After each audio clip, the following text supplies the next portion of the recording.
warahmatullahi wabarakatuh. Hai teman-teman. Hari ini kita akan membahas materi tentang beriman kepada Nabi dan Rasul. Untuk lebih lengkapnya, yuk simak video ini. Beriman kepada Rasul Allah. Assalamualaikum warahmatullahi wabarakatuh. Berikut kita akan menjelaskan pengertian tentang iman kepada Nabi dan Rasul. Pengertian iman kepada Nabi dan Rasul yaitu meyakini sepenuhnya bahwa Nabi dan Rasul merupakan utusan Allah Subhanahu wa Ta'ala. Nah, adapun perbedaan Nabi dan Rasul yang harus kalian ketahui. Yang pertama adalah Nabi.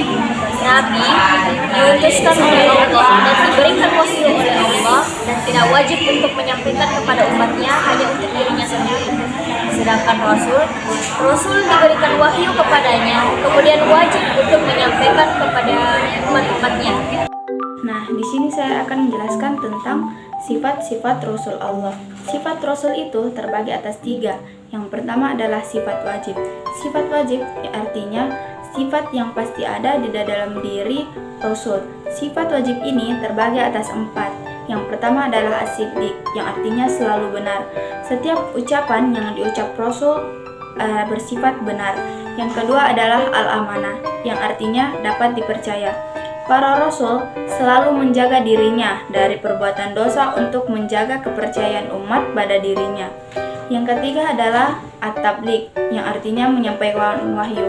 Untuk menjalankan tugas kenabiannya, seorang Rasul senantiasa menyampaikan wahyu yang harus disampaikan kepada manusia. Yang keempat adalah al-fatanah, yang artinya cerdas. Sebagai utusan Allah Subhanahu wa Ta'ala untuk manusia, para Rasul mampu memahami persoalan umat sekaligus memberikan jalan keluarnya. Yang kedua adalah sifat mustahil. Sifat mustahil yang artinya sifat yang tidak mungkin ada di dalam diri Rasul. Sifat mustahil ini terbagi atas 4. Yang pertama adalah al-kizib, yang artinya bohong atau dusta. Semua perbuatan dan perkataan Rasul tidak pernah bohong atau berdusta. Yang kedua adalah al-khianah, yang artinya berkhianat. Semua yang diamanatkan kepada dirinya pasti dia akan melakukannya. Yang ketiga adalah al-kitman, yang artinya menyembunyikan kebenaran. Setiap firman yang diterima oleh Rasul pasti akan dia sampaikan kepada umat atau manusia.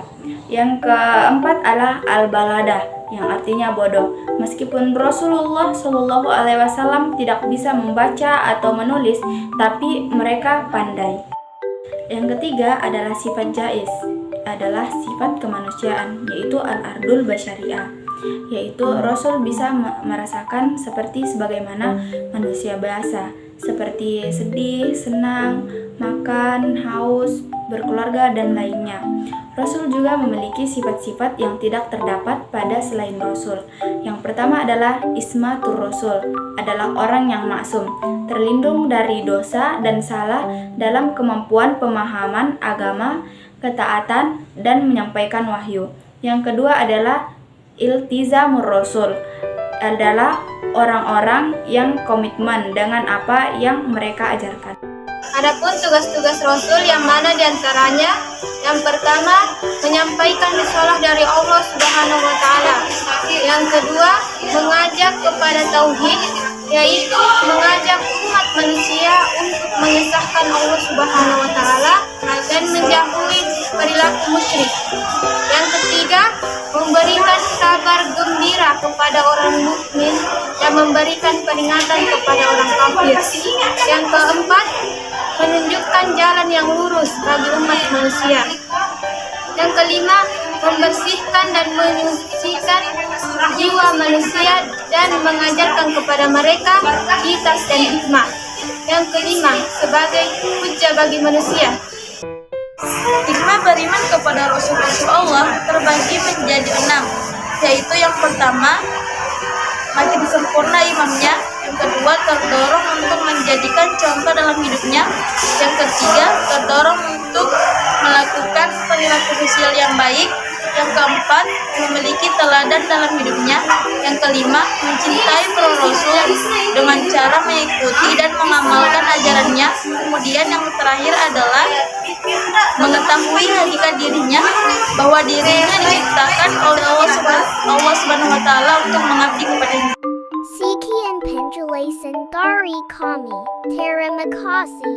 Assalamualaikum warahmatullahi wabarakatuh.